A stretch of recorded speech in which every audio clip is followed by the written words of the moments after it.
క్రీస్తుని బట్టి మీకు శుభములు. యేసు ప్రభు అసాధారణమైన వ్యక్తి. ఆయన భూమి మీదకి రావటం కూడా బహు అసాధారణమైన సంగతి. ఆయన వంటి వాడు ఇంకొకడు లేడు అనే సంగతిని ఆయన జీవితం ద్వారా నిరూపించుకున్నాడు. ఆయన ప్రకటించిన సువార్త, చేసిన కార్యములు ఇవన్నీ కూడా ఆయన వంటి వాడు ఇంకొకడు లేడు అనే సంగతిని భూప్రజలందరికీ కూడా స్పష్టపరిచాడు. కాబట్టి యేసు ప్రభువు మనందరికీ కూడా ఒక అవకాశమును కలుగు చేశాడు. అదేంటంటే మనము ఆయనను ఎల్లప్పుడూ నమ్మవచ్చు అనే సంగతిని ఆయన కలుగు చేశాడు. ఆయన బోధలు మనుషుల జీవితాలను మార్చాయి. ఆయన క్రియలు మనుషులకు నెమ్మదిని, సమాధానాన్ని అనుగ్రహించాయి.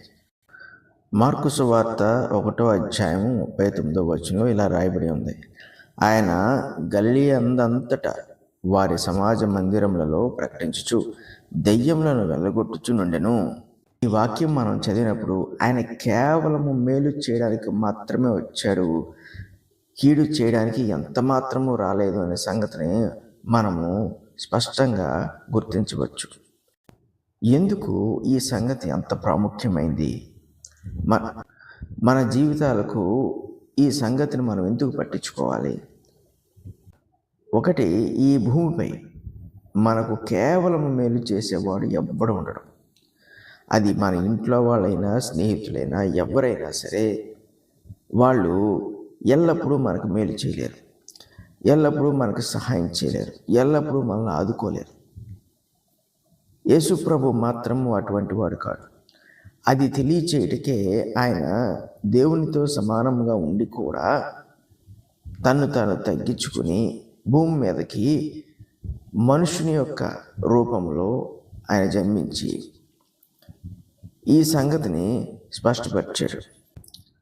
ఆయన చెప్పుచున్న మాటలన్నీ కూడా మన హృదయాలకి నెమ్మదిని, ఆనందాన్ని, స్వస్థతను కలుగు చేస్తాయి. ఆయన వల్ల కలుగు ఆశ్చర్యకార్యములన్నీ కూడా మన జీవితాల్లో మనం ఆనందాన్ని పొందడానికి, మనము దేవుని ప్రజలము అని గ్రహించి అతిశయపడటానికి, అంతేకాదు జీవితంలో ముందుకి సంతోషముగా ప్రయాణం చేయడానికి, ధైర్యంతో కొనసాగడానికి కారణమవుతుంది. ఆయన గలిలయ ప్రాంతంలో ఉన్నప్పుడు ఆ ఊరంతా కూడా తిరిగాడు. అంటే ఏ ఒక్క ప్రదేశాన్ని కూడా ఆయన విడిచిపెట్టలేదు. ప్రతి సమాజ మందిరంలోకి వెళ్ళి దేవుని వాక్యాన్ని బోధించుచు వాళ్ళందరూ ఏ భారము చేత అయితే బాధింపబడుచున్నారో దాని నుండి విడిపించడానికి ఆయన వాళ్ళకి మార్గమును దయచేయచ్చు. అంతేకాకుండా వాళ్ళను పీడించి బాధిస్తున్న అపవాది యొక్క శక్తులను ఆయన వాళ్ళ నుండి వెళ్ళగొట్టుచు ఆయన సర్వాధికారి అని, దేవుని చేత పంపబడినవాడని, మనుషుల నిమిత్తమే ఆయన ఈ భూమి మీదకు వచ్చి ఉన్నాడని ఆయన రుజువుపరుచుకున్నాడు, స్పష్టపరిచాడు. ఇది ఎందుకు మనకి ఎంత ప్రాముఖ్యం అంటే యేసు ప్రభువు నిత్యము జీవించుచున్నవాడు. ఆయన ఎప్పుడైతే మృతుల్లో నుండి పునరుత్థానుడయ్యాడో ఆయన యొక్క స్థానం సుస్థిరమైపోయింది. అంటే ఆయన నిత్యము పాలించువాడుగా, నిత్యము ఆయన నమ్ముకున్న వారికి కేవలము మేలు, సహాయం వచ్చేవాడిగా ఆయన ఉన్నాడన్న సంగతి సుస్థిరమైపోయింది. ఆ యొక్క ఆలోచన నుండి యేసు ప్రభు మారట్లేదు. ఏ మనుషుడైనను ఆయన వైపు చూచినప్పుడు ఆయన నిరాకరించడు.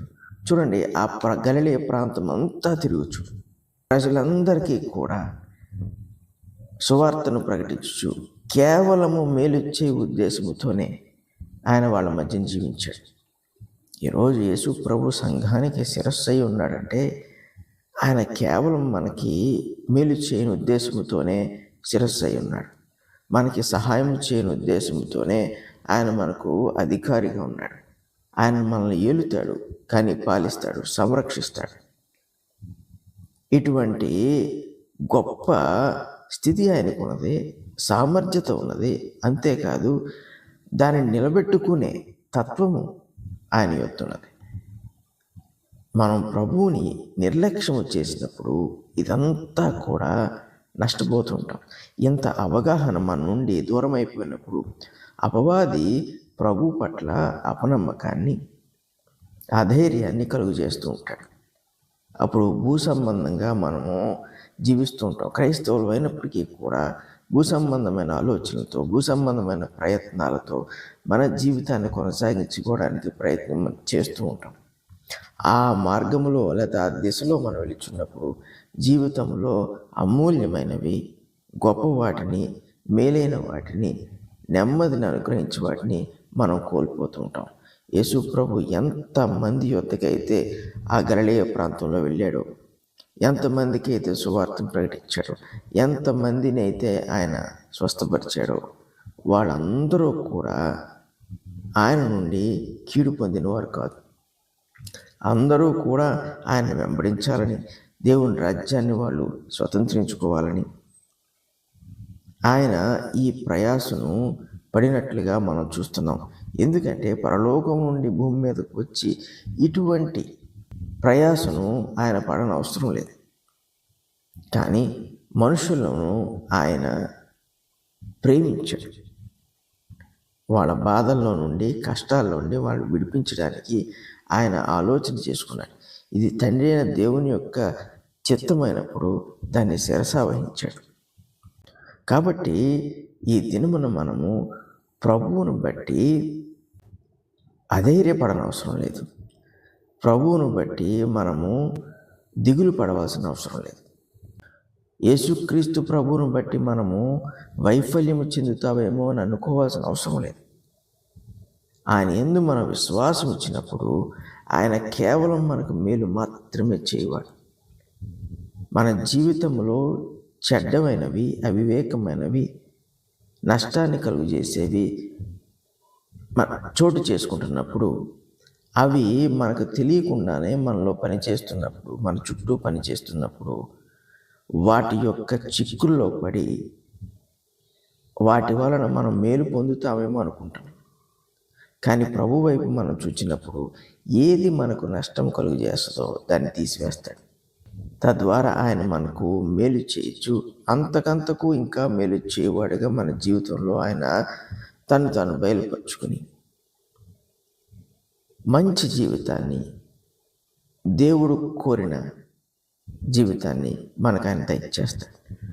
పరిశుద్ధులకు తండ్రి, ప్రేమగల దేవ, మీకు స్తుతులు, స్తోత్రాలు. ఇంత గొప్ప దీవెను నీ కుమారుడు ద్వారా మాకు అనుగ్రహించి మమ్మల్ని నాయన మీరు ఉత్తేజపరిచినందుకు మీకు స్తుతులు, స్తోత్రాలు. యేసుక్రీస్తు ప్రభు మరి భూమి మీద మానవునిగా రూపమును దాల్చి ఆయన చేసినవన్నీ కూడా మేము గ్రహించగలుగుతున్నప్పుడు, మరి ముఖ్యంగా ఆయన మృతుల్లో నుండి పునరుత్థానుడుగా అయ్యాడు కాబట్టి ఆయన యొక్క ఈ మంచితనము శాశ్వతముగా మనుషుల పట్ల ఉన్నదన్న సంగతిని మేము గ్రహించినప్పుడు నాయన మాకెంతో ధైర్యము, సంతోషము, ఉత్సాహము కలుగుచున్నది. ప్రతి విషయంలోనూ నీ కుమారుని వద్దకు మేము వెళ్ళుటకు మాకు మనసును అనుగ్రహించండి, శక్తి సామర్థ్యములను అనుగ్రహించండి, జ్ఞాన వివేకములను అనుగ్రహించండి. ఈ లోకమును మేము కేవలం నీ కుమారుని ద్వారానే జయించగలం కాబట్టి ఆ రీతిగా నేను జీవించుటకు సహాయం చేయమని యేసు పరిశుద్ధ నామమున అడుగుచున్నాము తండ్రి. ఆమేన్.